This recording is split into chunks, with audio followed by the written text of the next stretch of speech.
Welcome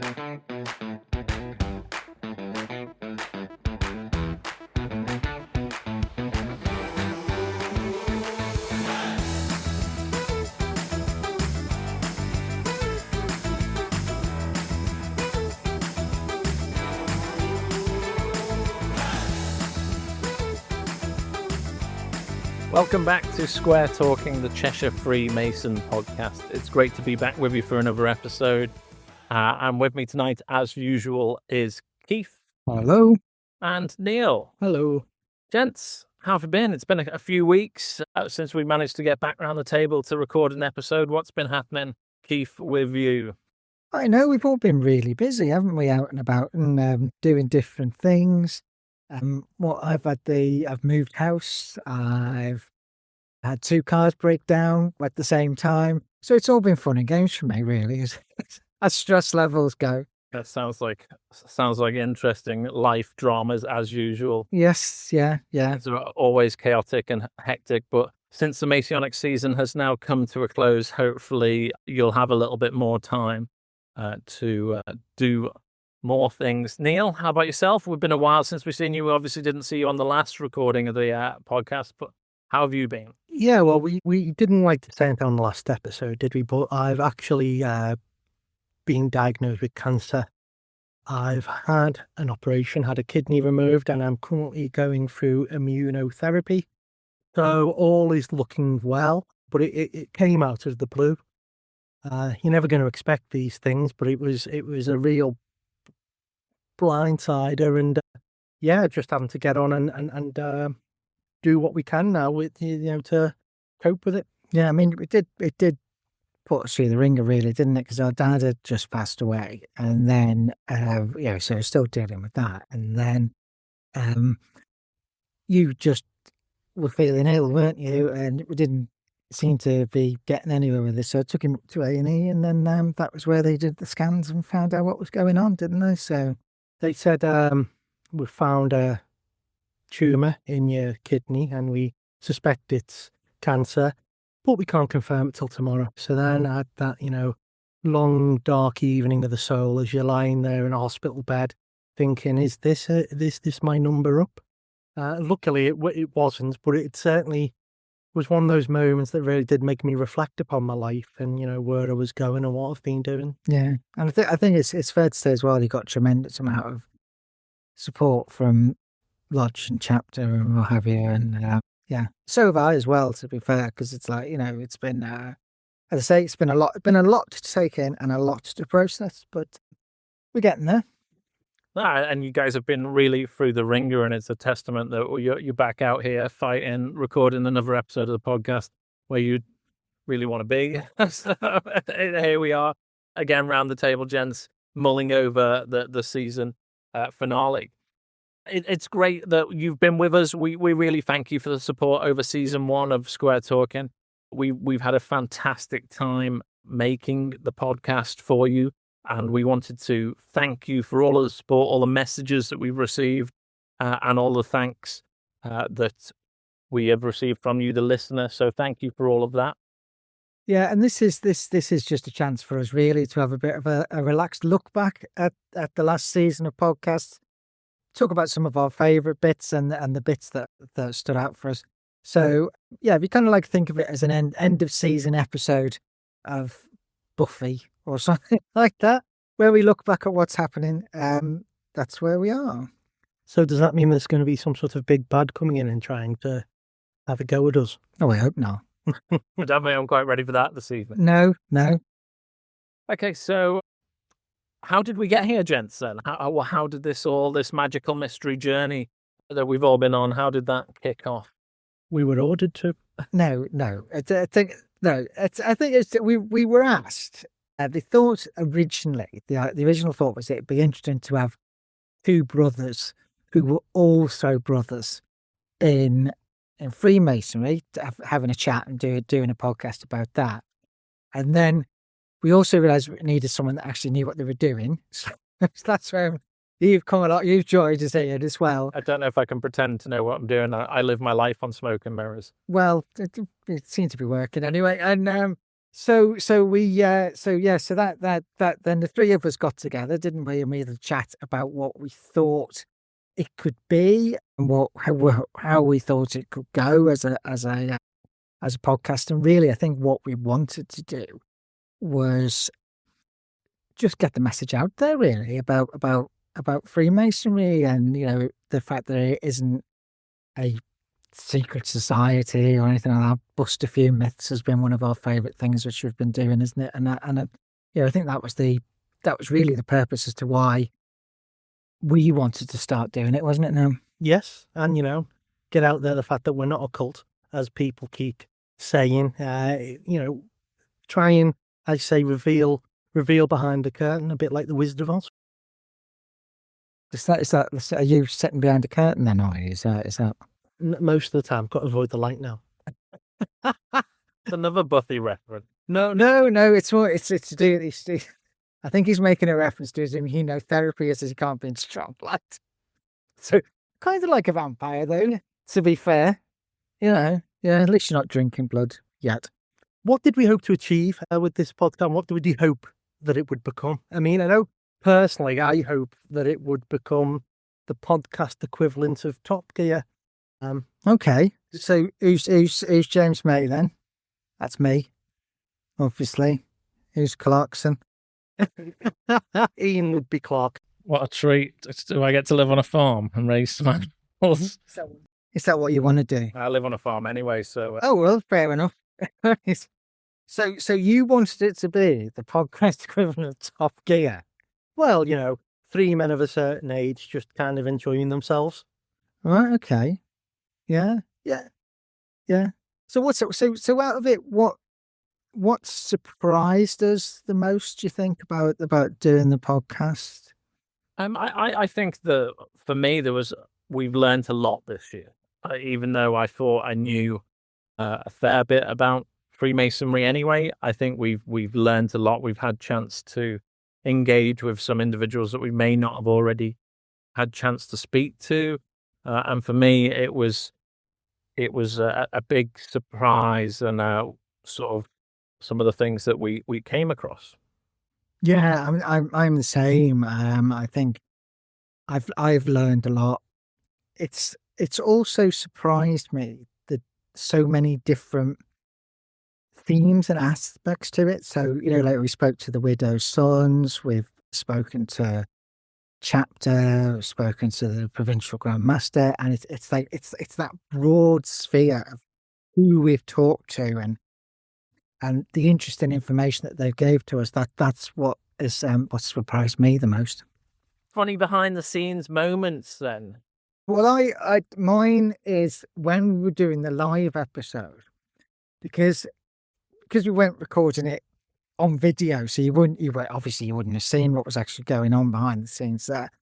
But because I was doing the roving mic thing at the Comms Lodge meeting, I'd had to buy an extra long microphone cable so I could wander around, kind of like talking to people. The amount of times during that recording when I nearly either strangled myself, tripped myself up, or went flying, dragging this microphone cable behind me. So yeah, I found afterwards. I found it quite amusing. At the time, it wasn't very amusing. It was actually quite stressful. But there we are. And I think my other funniest moment is finding out that Neil knows very little about social media and actually refers to things as the TikTok. I think that's become a cult moment in our podcast. I'm still using the TikTok. I still go on there to. I'm pleased to say I am still resisting the TikTok. I think my favourite behind the scenes moment is whenever Neil makes a mistake. Obviously, I cut it out of the podcast, but he makes some funny noises when he makes a mistake, which is my favourite bit. Do you know what we should do? It's kind of like have deleted scenes. You cobble together all of Neil's deleted and cut out noises and things like that, and just play them back in one thing. And the one where I got incredibly flustered by the death and said his title wrong, and he stopped me rather mid-sentence and asked me to do it again. Yeah, but you did it wrong 3 times. That's that. And it was written down. And it was written down. It was written down in front of me, and I got it wrong 3 times, and he wasn't very happy, I don't think.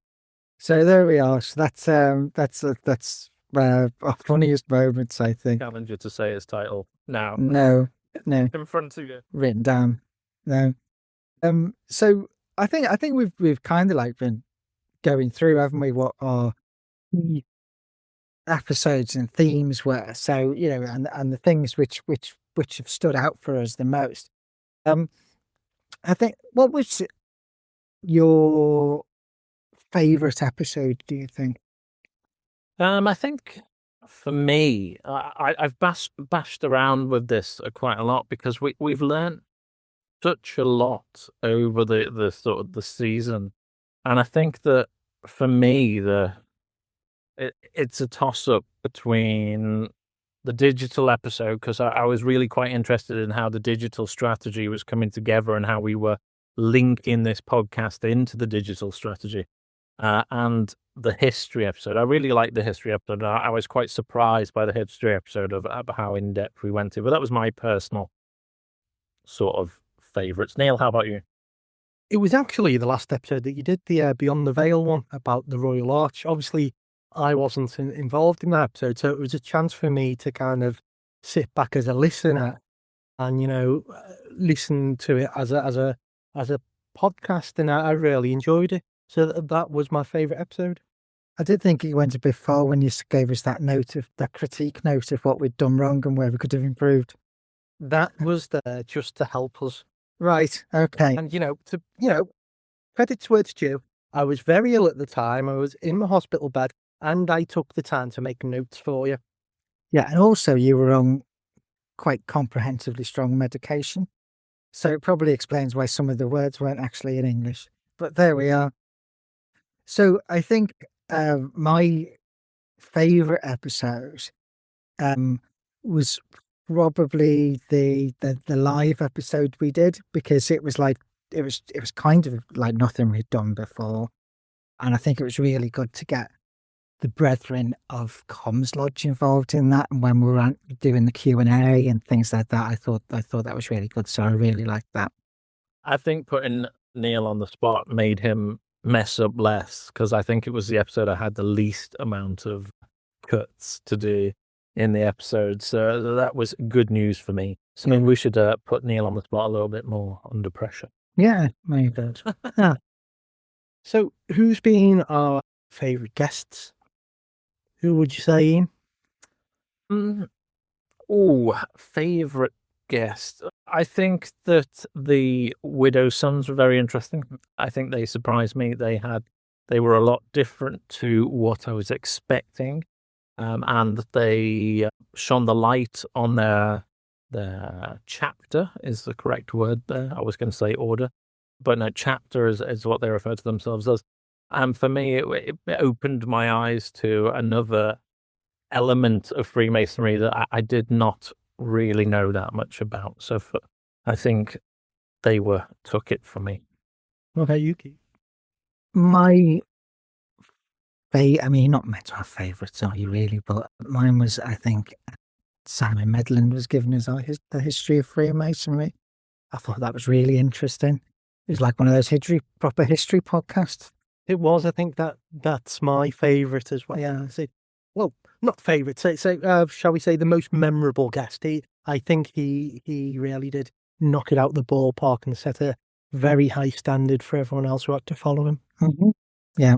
No, he definitely knows his subject, and you could spend all evening talking to him about the history of Cheshire, and he's obviously passionate about the delivery and passionate about the subject, and that definitely came across. And I thought it really was a super episode for us to have the pleasure of the hour and a half to 2 hours that we sort of sat down and knocked that out. It was a great evening.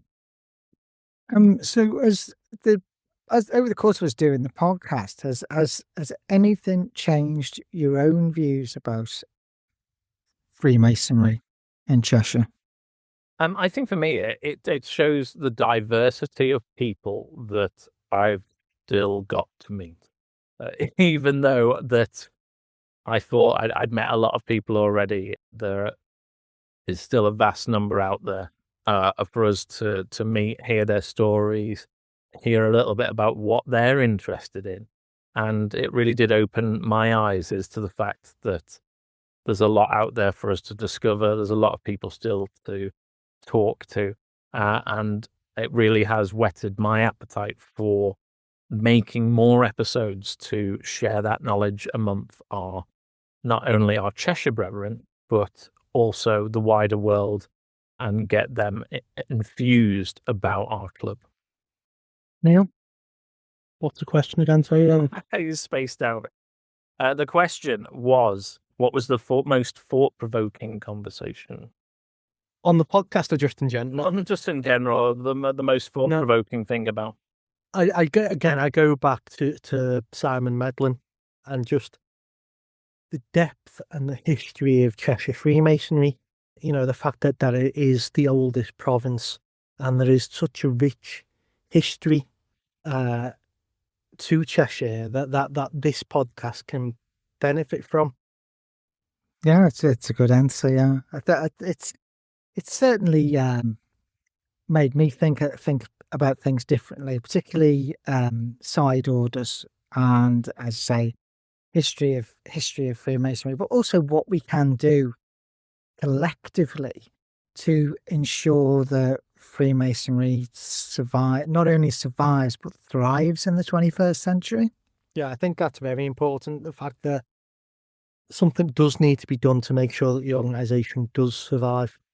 And I really think that we're in a positive direction. I think that we've had a lot of engagement. We're doing a lot of marketing. We're doing a lot of things about getting the good words out there and showing the work that we're doing. And what I've seen this year has been probably one of the biggest positive steps in the right direction. And a lot of people have put time, effort into making these steps. Obviously, we're all involved in Comms Lodge, and we've seen the steps that they've taken to pushing out the digital strategy, and which hopefully should bear fruit over the summer with more people joining off the back of that.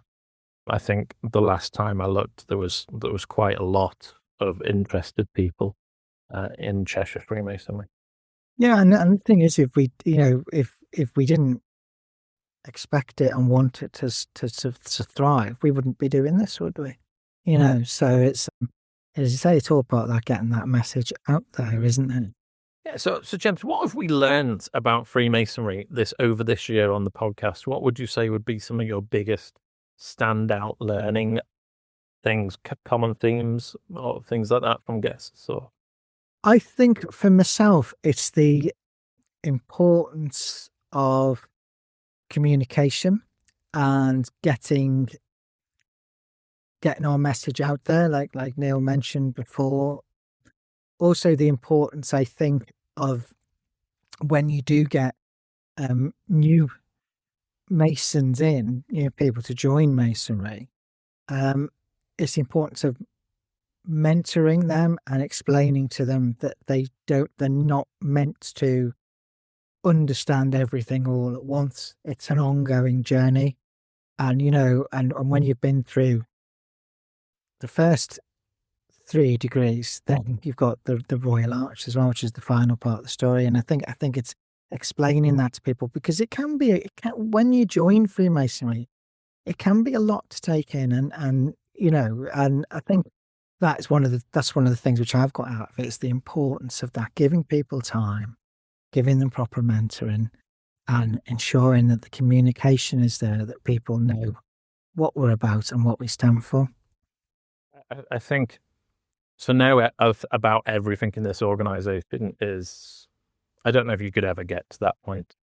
There is so much side work to sort of learn about side orders, but things have been put in place to help us with that, because obviously I've been busy beavering away through when I have a spare moment, which is not very often, but is through the Solomon, the UGLE Solomon lessons, and tutorials and things like that where you can get the certificates about the learning pieces. I don't know if you guys have been on the Solomon platform. Yeah, with the Solomon Nuggets, yes, I've had a look at them, and also we try to do them in lodge, but very seldom had the time to. There's online courses that you can do which Right. do all about like the first degree or the second degree or the third degree, and that you have to do a little test at the end, and then you get a certificate as to say that you've completed that learning course package. So there's a lot of courses on Solomon that you can get stuck into, and I was amazed at the volume of information that is on there, and you can't rush that stuff. There is a lot to read. There is a lot to go through. So I definitely recommend getting on there if you can on usually Solomon learning platform to do some learning. Yeah, also there's a lot of really interesting Facebook pages out there. So one of the ones which I've been looking at is Orders Beyond the Craft, which is about all the different side orders and different things you can go into, as well as your mainstream masonry. So I found that quite useful to look at. There's a chap in my lodge, our secretary, and we play an interesting game of we send each other Facebook pictures from other lodges. Right. And you have to decode what rank they are and what sort of what position they're in the craft, etc., just by looking at the picture. Right. Okay. So what you're looking at somebody's regalia and what the regalia, you're looking at the badges, what they're wearing, and sort of the chain, etc., which is actually quite difficult. I can imagine. Yeah. Yes, but that has increased my knowledge a little bit. That we'd say, what are we looking at here? Who is this person? And that's just from the pictures. So that's quite an interesting game that we. Well, do you know what? If we ever do a Masonic quiz night, which isn't beyond the realms of possibility, if you ever do a Masonic quiz night, that should be the picture round. Yeah, the picture round. Decode these pictures with their rank and their position within the lodge. Yeah. But yeah, when you start getting into some of the senior ranks, it can be quite a challenge when all you've got is just their regalia. Yeah. So what do you think the biggest rabbit hole we went down is over the course of the podcast? I think for me would be the Lewis situation, which we finally put to bed. I was correct. Lewis is the son of a Mason, and that was a big rabbit hole for us too. Well, for you too, when I staring blank at me across the table, and I was like, okay, maybe I'm wrong, but no, I thought we put that one to bed quite well. How about you guys? Did you have any thoughts on that? No, I completely agree that when you mentioned a Lewis, it was just like, what? What's that? But I think also one of the other ones was when we had that conversation about, and interestingly, you just touched on it before, about ranks and going through the ranks, and he's going, well, what's this, and what's the kind of like progression that you go on up them. It's kind of like that. That was kind of like a bit of a rabbit hole to go down. So I think we got to the conclusion that we don't all really understand it 100%. No, it is so confusing and so difficult. It is the of sort of, again, when you sort of get right worshipful or very worshipful or things like that, and you need to really be looking in the books and have that knowledge committed to memory, because you can't just guesswork it. And I spent a bit of time going back over some of these things, so it's sort of clear in my mind now, and I think I've developed through this podcast a better understanding of that system, because it's forced me to go back into the Constitution to look at where that stands, and allocation of how many, I don't know, stewards a province can have is based on the size of the province or the number of members, So obviously in Cheshire we are at about 3,500, so we're entitled to 8 stewards. So the greater it goes, I think it's 3 to 5. Someone probably correct me if I'm wrong, but if you get above 5,000, then you're allowed more stewards. So it gets interesting, and like when you get to sort of London, they've got loads of stewards. I wouldn't like to quote the exact number, but they're way more than we are. But they have loads of provincial grant stewards. But because they're a lot bigger and they're entitled to them by the size chart, which is in the Book of Constitution, and you can see how many of each rank you can have as per the size of your province, which is quite interesting. What is it they say about stewards? Lowest rank, highest honour? Yeah, that's what they say, I believe, because not everyone gets to be a steward, and yeah, who picked for that? I don't think they hand out past provincial steward as a rank, so you only get that by being enacted as steward. And you get a very attractive apron. Yeah, which is different to any other. Not actually at the moment, or not right now. Obviously, no. I wear it all the time, walking around in general life. No, I think going back to the ranks thing as well. I think that when you're in the lodge, and sometimes you can get past a card by the tiler, and it will have somebody's name and their rank on it. It doesn't spell out what that rank is. It's just got initials. So I think it is really useful to get an understanding of what PPADGC is. I think if that's right. Yeah.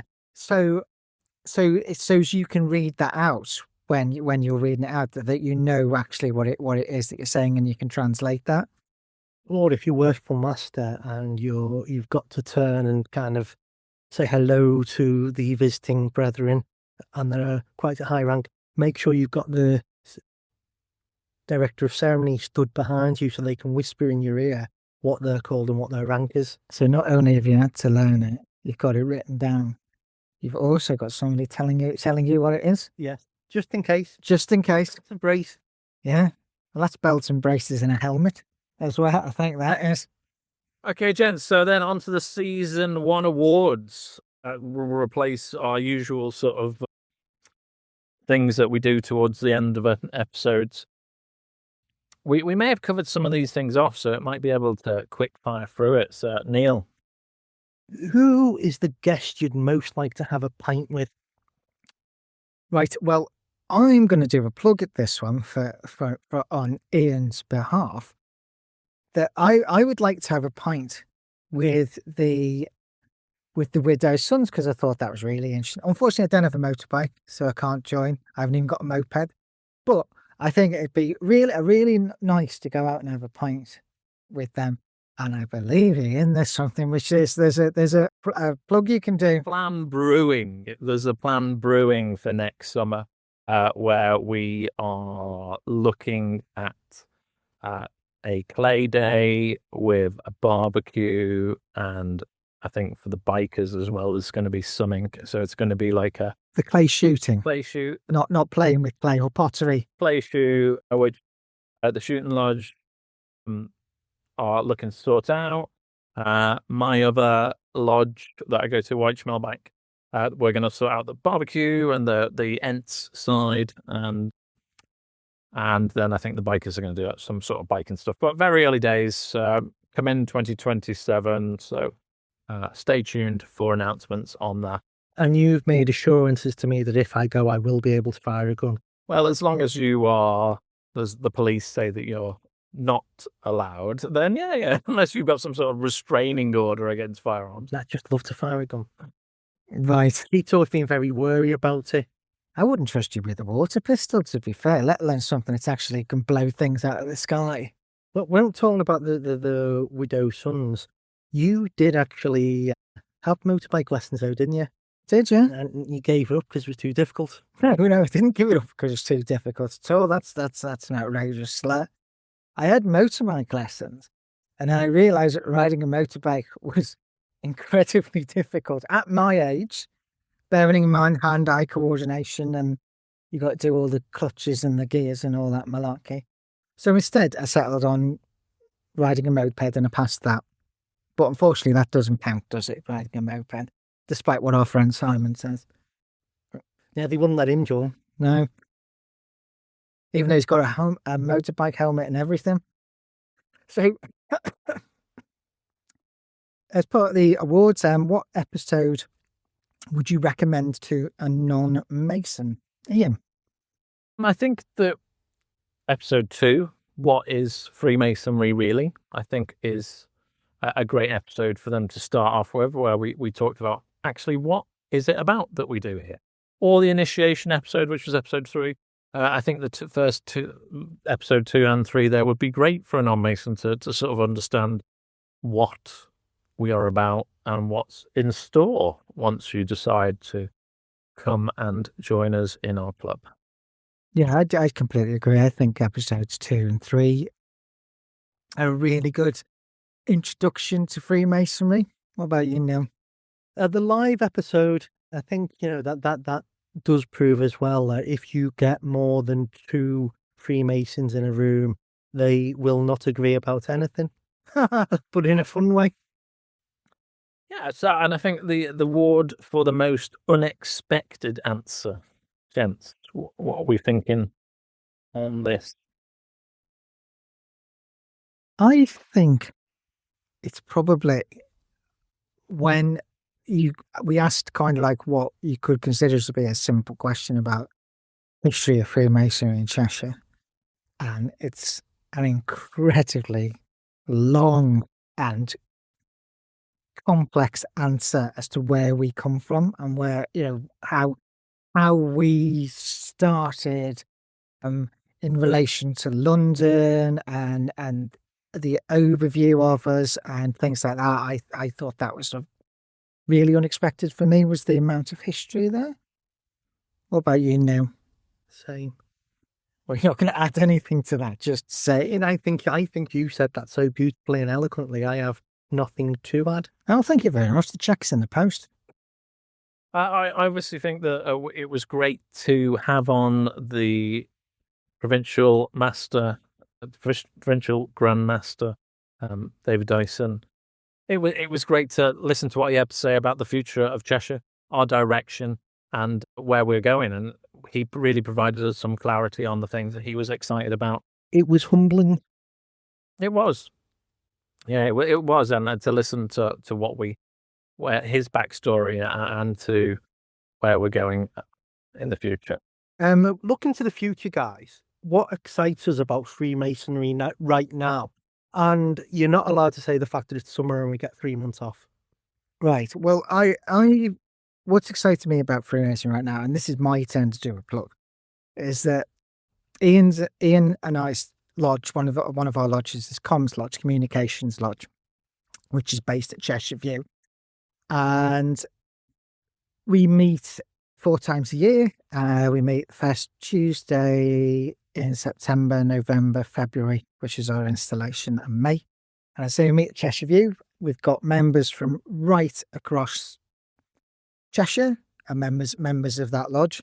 And in September, we've got a meeting, which is a talk, which is about one journey, one organisation. And at that, we've got the Right Worshipful Brother David Dyson, Provincial Grandmaster, Worthy Worshipful Brother Mike Steggles, Deputy Provincial Grandmaster, an excellent companion, Stephen Christian, Deputy Grand Superintendent. So we're going to be covering at that, the craft, and being a companion in chapter, how that works together and what the one journey from those is. So that's the thing that I'm looking forward to in Freemasonry right now. Excellent. I wish I had summer off, but I've got a summer lodge now, which I joined, so that meets us over the summer. So we've got a few meetings to go over the summer, which is great. Do you so if it's in the summer, do you still wear your full regalia then? Depends on the temperature, I think. I think it's up for discussions. It's all early days in the new world of summer lodge, but I think that... So you could have stripy shorts then or something? I think shorts is pushing it. But no, yeah, so we've got a couple of meetings coming up in July and August, which would be good. But then obviously we've got some podcast recording to do over the summer. Yes, indeed. Yeah. That's the sense. Maybe you're just going to be sat back drinking beers in the garden, because that's not going to happen, because we're going to have to get our thinking caps on and get season 2 well underway before the start of next season. But what is exciting me right now? I've had the opportunity to go to Malta, which was great a couple of weeks ago, which we went out to do some Freemasonry stuff out there. Joined the KTs, the Knights Templar out in Malta, which was a fantastic experience. And yeah, looking forward to going back there in October. So that's exciting me for the future, for the next round. You'll have to send us an invite. You're not in the Knights Templar? No, when I join.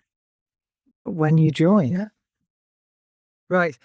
So it's really interesting that, because I'm also in the Knights Templar as well, and we are going to do a podcast about that and about what happens when you went to Malta to do yours, and compare it to mine and things like that. So we'll be talking about that down the line, but I think that'll be really interesting.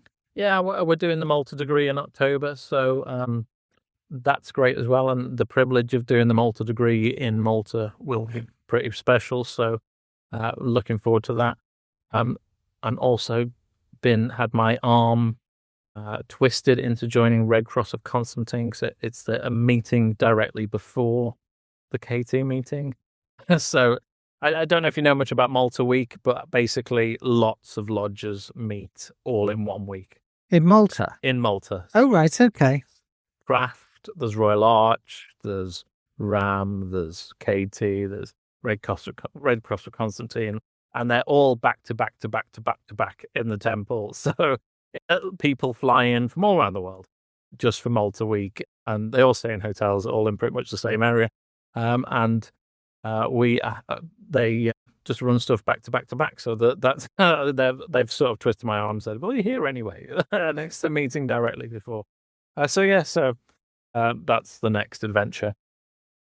But yeah, looking forward to it. I'll be going back out to Malta in October for the next chapter. But there are some really interesting people that come to there. And we had some really interesting chats. And it was great, that diversity about meeting new people and meet people that you probably wouldn't get a chance to meet. Expanding the bubble of the crowd.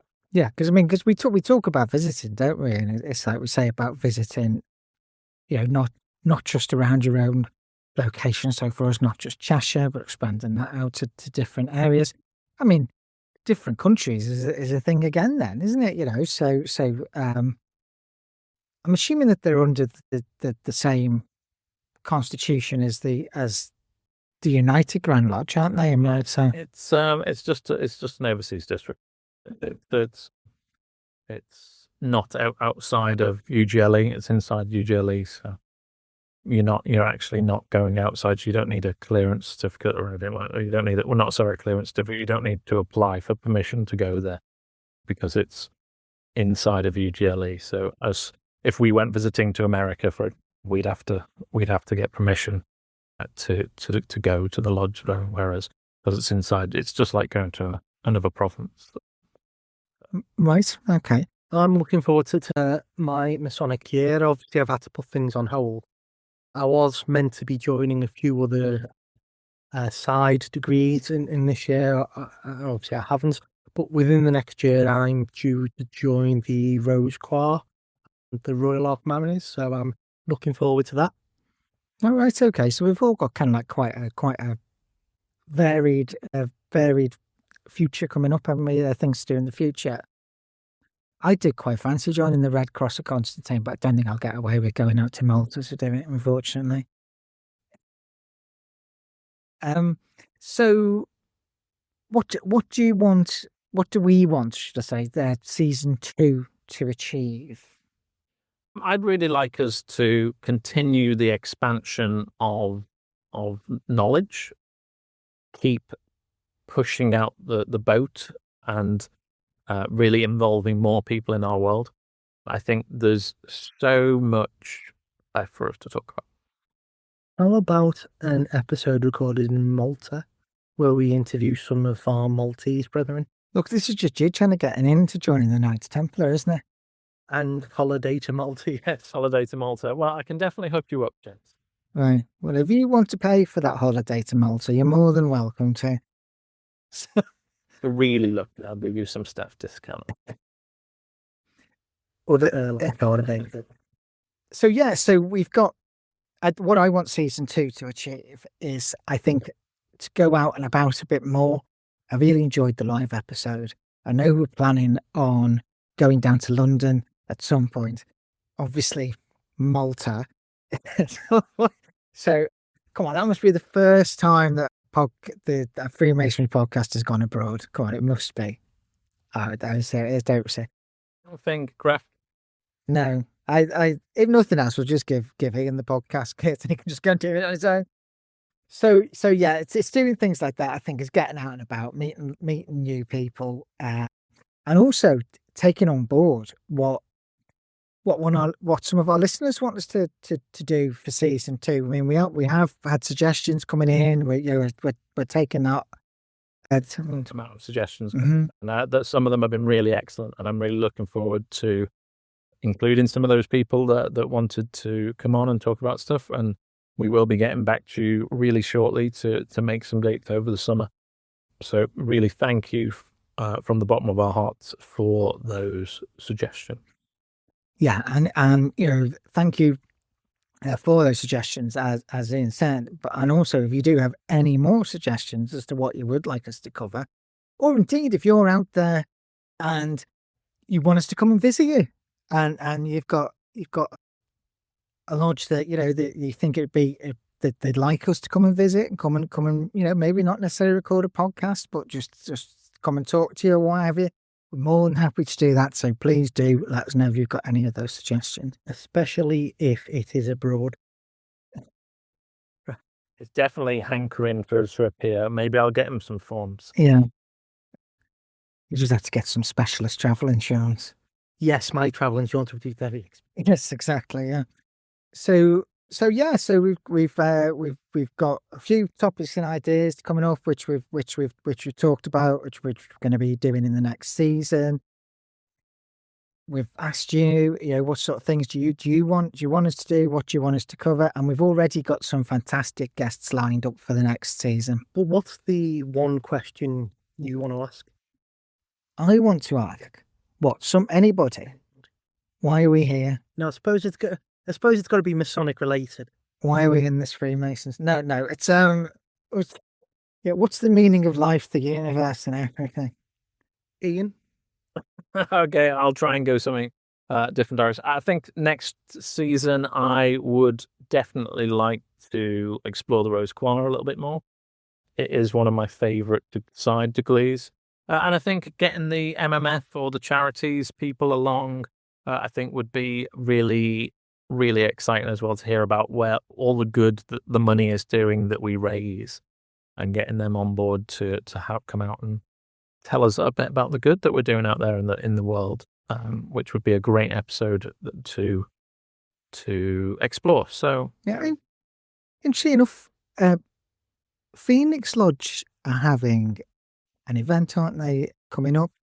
I can't remember the exact details of it, but they're going to have it's like a white table evening where non-Masons can come along, and they're going to be having some of the charity recipients who we funded and explain how the money that Freemasonry has given, how it's benefited them and what they've done with it. So I think that would be quite it's an interesting thing that's going ahead. The one question I've always wanted to ask, as we all know, I only ever joined Freemasonry to find out who Jack the Ripper was, and they still haven't told me. So I'd like to ask, who was Jack the Ripper? I think that's like one of them universal questions that you never really get the answer to. A bit like flat earthers, but we won't go down that one. No. Do flat earthers think all planets are flat, or just the Earth? Apparently it is just the Earth. So every other planet's round? Apparently so, except the Earth. So why is the Earth flat and everything else is round? I think it's got something to do... Sorry, no. We're going to be here all now.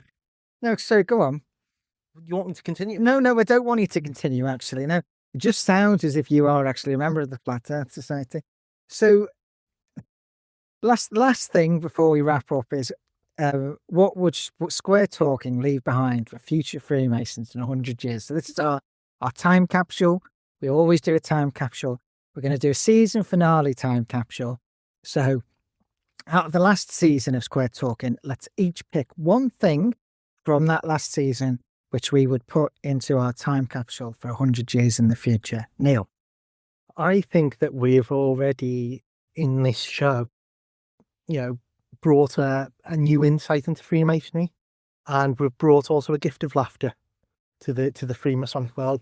And I think we should put that in the time capsule. You want to put the Masonic gift of laughter in the time capsule?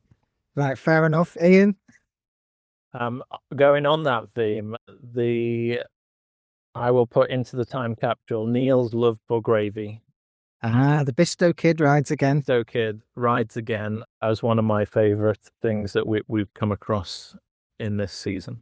Well, for my entry in the time capsule, I would put episode 1 of this podcast, because I think it was our first steps into a larger world, and hopefully it was the first step of many to come.